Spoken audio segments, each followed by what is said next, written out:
You have found what lights you up. I'm your host, Sunny the Life Coach, and I'm here because I see you searching for something or someone out there to help you feel better. Something to take away the pain that you're feeling, the inadequacies. I know all of the things that happen in life can leave you feeling empty. Your search is over. This podcast is all about finding your own freedom and power to love yourself enough to shine in the ways you were always meant to, the ways in which you are already fully capable of. If you're ready for some real talk, some serious truth bombs, and a few F-bombs, you are in the right place. Let's do this. Let's get lit.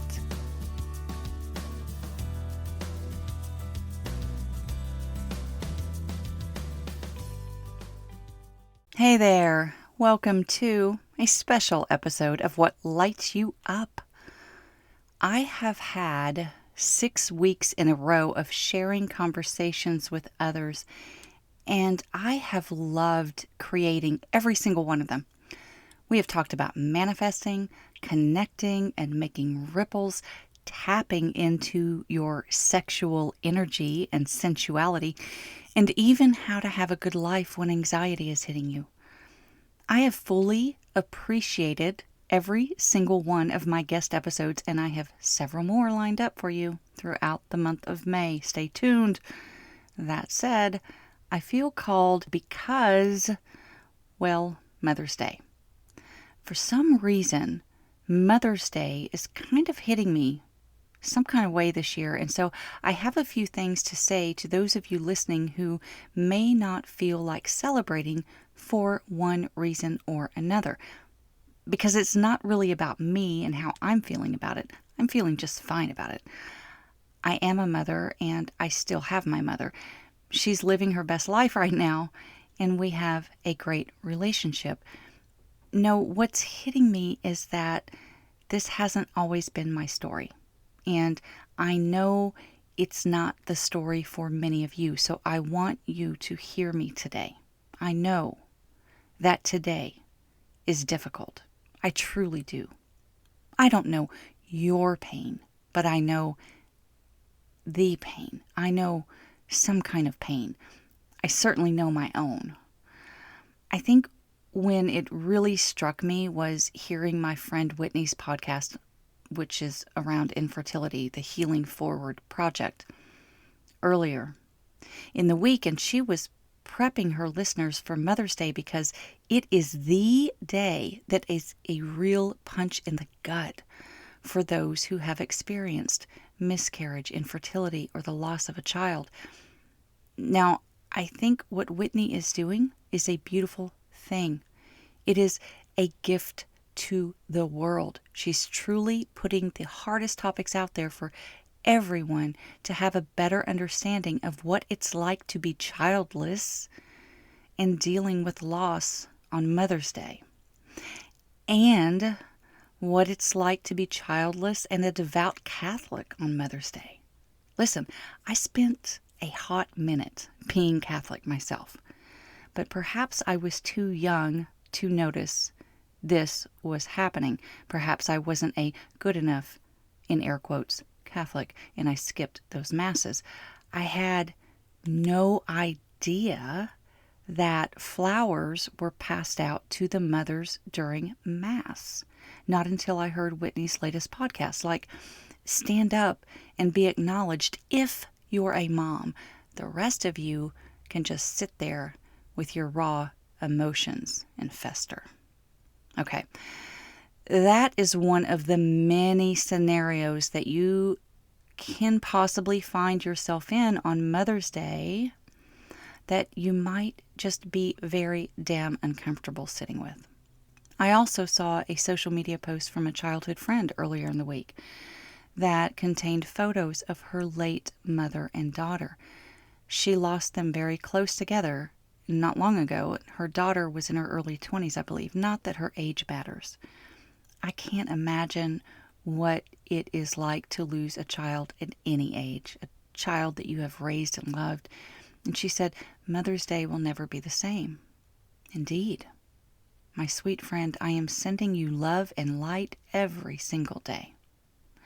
I imagine, and I certainly don't know this for sure, that perhaps she posted that early in the week because she plans to stay away from social media on Mother's Day. That's one of those scenarios that I'm talking about that help create that discomfort, right? That's what I'm seeing anyway. Many of my friends and acquaintances spending the days leading up to Mother's Day bracing themselves for the avalanche of pain that they will be feeling because it seems that everyone else is happily celebrating and that they have no reason at all to celebrate. I get it. I truly do. Because I've made no secret of my own infertility struggles. So believe me when I tell you that I remember the times when I just felt deflated and empty and lost around Mother's Day. Well, here's the thing. It's just a day. And it's what you make of it. I want you to see that. I want you to believe that. It's just another Sunday. What if that could be true? Think about it. I'll come back around to it. Just ask yourself, what if it could be true that it's just another Sunday? And let's take the Christmas holiday, for example. Replace that holiday with the one that you actually celebrate if it's not Christmas. Maybe it's Hanukkah, Kwanzaa. Hell, maybe it's Festivus for the rest of us. I don't know what you might celebrate. And that's my point. Does it truly bother you what other people celebrate? Or are you so caught up in your own celebration that it really doesn't matter so much? Do you enjoy your time regardless of what other people are doing? I mean, that's one of the preferred ways to experience life. I'm just saying. Here's another example, perhaps a better one and quite scandalous. I don't celebrate Easter. Not just because I don't identify with Christianity. I have my reasons. Why not share that? It seems a good enough time to get raw and real. Here's the deal. I lost my dad on Easter Sunday many years ago in a sudden, shocking, and excruciating way for me at the time. Yes, my birth father is still living. The dad I'm referring to is the one who raised me. He started out as my stepfather, and he later adopted me. He never treated me any differently than he would if we had shared DNA, and he taught me so much love and tolerance in so many ways. Some of those ways I didn't truly connect with until he was gone. That's how it works, isn't it? We draw on our memories and we learn from hindsight sometimes. It's what we do as humans. Fully functional or even dysfunctional human beings. I remember my very first Father's Day without him. I was lost. I was missing him so much that I drove about 3 hours round trip just to sit at his gravesite. Because what happened on that first Father's Day without him as a result of my trip to the gravesite was a stunning realization that I didn't feel any better for having made that trip. I didn't feel any different. The loss was still there. The pain was still there. There was no relief from sitting on what I thought was sacred ground. There was no relief from speaking out loud all of my feelings for only the dead to hear.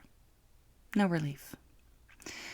That's the only time I ever did that, because I realized that I could channel his energy and his memory from anywhere that I am. And I don't need to spend an entire afternoon to drive someplace and sit somewhere geographically and perform some ritual that I had obviously learned somewhere along the way to feel close to him. I decide what that is. I do. I decide what works for me in this moment. And it isn't the date on the calendar or the place that we are or the people we are with or the posts we see on social media that bring down the hammer of grief. It's our thoughts about it all. We can miss our loved ones who are no longer with us. We need to allow ourselves to do that. We can feel grief and we can feel loss on those days too. We can miss our mothers, our fathers, or miss our children, or the ones that never were, or even just miss the way things used to be. Why does Mother's Day matter so damn much to us in so many different ways? Why does this day, which is, by the way, a Hallmark holiday, a way for retailers to cash in, let's just be honest with ourselves. Why do we allow this day to send us into a tailspin of despair because we focus on all of the things we are lacking in our lives? The hole in our hearts because our mother is gone, the emptiness in our soul because we aren't yet a mother, and we may never will be, the indescribable ache of having lost a child, the visceral envy when we witness others having a relationship that was never available to us. All of those things seem to come to the surface of our awareness when Mother's Day rolls around. And here's what I think.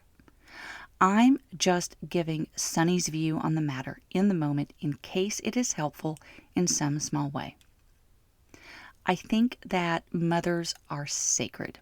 Mothers are sacred. I think they always have been and they always will be, but we may not always acknowledge that until we no longer have it, or we have lost all hopes of playing that role ourselves. Mothers are nurturing and loving. Even at their worst, they can find ways to dig deep and bring that comfort. Mother is a concept of nurturing, loving, giving, providing. We say Father Time and Mother Earth. The time escapes or eludes us while the earth just gives and gives, endless cycles of birth and rebirth. And death, yes, death is a part of that cycle too. Mother figures, matriarchs, are often the glue in extended families. I know that has been my experience. The last time I laid eyes on most of my extended family was for the celebration of life of my grandmother 18 years ago on May 5th. After that, well, there would just be nothing that would ever bring us together again. And the top 5 most downloaded episodes of this podcast have mother in the title. And there's a reason for that. Mothers draw us in. They hold us close. They make us feel safe and loved. And I think that when we lose that, or we feel as if we never even had that, we think it's gone forever, that there will be no way to recapture a love like that. There will be no way to be whole if we can't create it for a child of our own. I get it. I truly do. And I'm talking to my younger self as much as I'm talking to all of you today, on this day, on the worst possible fucking day of the year, as you might be thinking. It is possible to find a love like that. To find a love like that of a mother for her child, like that of a child for her mother, even if you feel like there's a hole there, an emptiness in need of being filled. You know who can fill that emptiness? You, my sweet friend. It's all inside of you. As my friend Jessie Lifeson says, as soon as you start cutting out the negative and unnecessary energies around you and start to focus on yourself at the deepest of levels, that's when the process of becoming you again begins. yes, that? What if that could be true?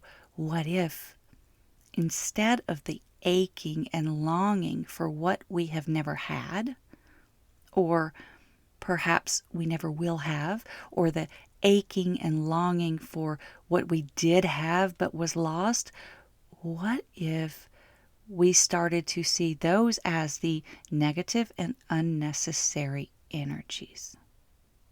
What if we reached inside the deepest parts of ourselves to find love, gratitude, fulfillment, the wonder of being alive at this time in this place? Yes, that.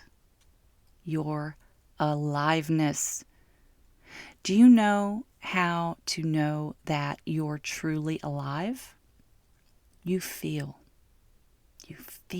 You feel all of your feelings. That is being alive.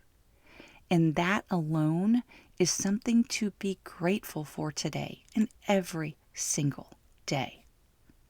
As Rumi says, we are born of love. Love is our mother. I want you to remember this today and every other day, that you feel that emptiness within. Within is where you will also find your own strength and fulfillment, because you are love. You were born of love. The very reason you are here is because of your mother. Send gratitude. And also ask yourself, what if this is just another Sunday? Ultimately, it is. Any day, any anniversary is an opportunity to remember and, of course, reflect. It is also an opportunity to explore, to get curious, to inquire within and find out what you really want that to mean to you. It doesn't have to mean what society tells you that you're supposed to make it mean. You decide. You have that power. You do. I want you to know that I see you and I am sending you my love every day, yet especially this day. You deserve love today. You absolutely deserve to light up and shine on.